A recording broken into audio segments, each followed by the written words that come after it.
Hélène Pichon, bonjour, merci de me recevoir. Vous êtes directrice des relations avec les institutions du Centre d'études prospectives et stratégiques, le CEPS. Alors, avec Patrice Noël-Siméon, nous avons créé le collectif Innovation, le Forum européen des politiques d'innovation, et récemment, on vient de faire les premières assises de l'innovation qui ont eu lieu à la Société d'encouragement pour l'industrie nationale, place Saint-Germain-des-Prés à Paris, le 3 décembre. Et puis par extension, en fait, notre objectif, c'est de poursuivre cette action. On fait les mercredis de l'innovation, on est entouré d'un certain nombre d'experts. Et notre but est d'essayer d'apporter notre pierre pour la construction d'une France innovante. Donc je sais que le CEPS est actif. Est-ce que vous pouvez d'abord nous présenter votre action au sein du CEPS, le CEPS en général, et je suppose que de par ces réunions, le CEPS a des idées sur la notion d'innovation face à ce début du XXIe siècle.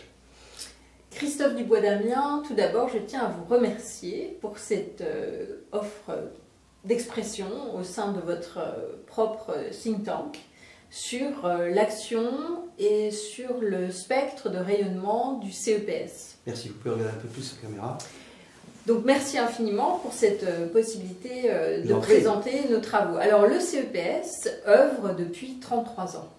Depuis déjà 33 ans, aujourd'hui nous fédérons plus de 1200 décideurs, hommes et femmes de plus de 50 nations, se retrouvent régulièrement au sein des 27 clubs du CEPS.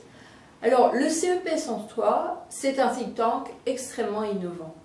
Il a une structure un peu comme la structure d'une ruche.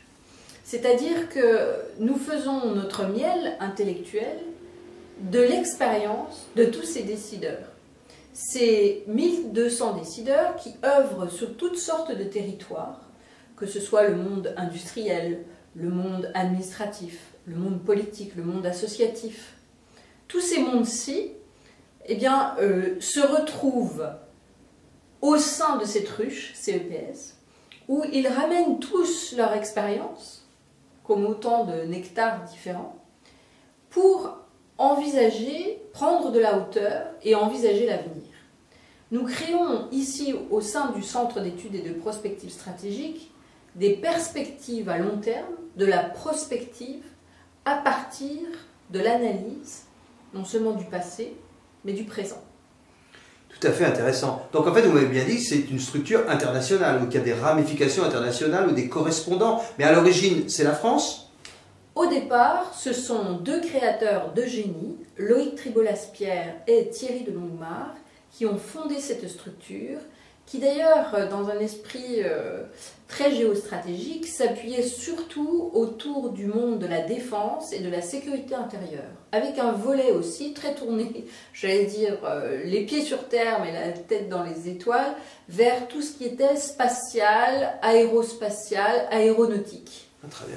Donc c'est vraiment une structure très innovante parce qu'elle est elle-même arrimée sur les secteurs les plus innovants de l'industrie et de l'économie française, mais aussi européenne et internationale. Parce que très rapidement, le CEPS a été une structure internationale. Je crois qu'on ne peut pas être innovant, on ne peut pas être projeté vers l'avenir si on n'est pas au minimum à l'échelle planétaire, voire au niveau du CEPS, à l'échelle universelle. C'est pour ça qu'on a toujours été tourné vers l'espace et que vous trouvez au sein du CEPS le cercle espace, qui est le cercle en France le plus développé au niveau de la pensée sur le spatial.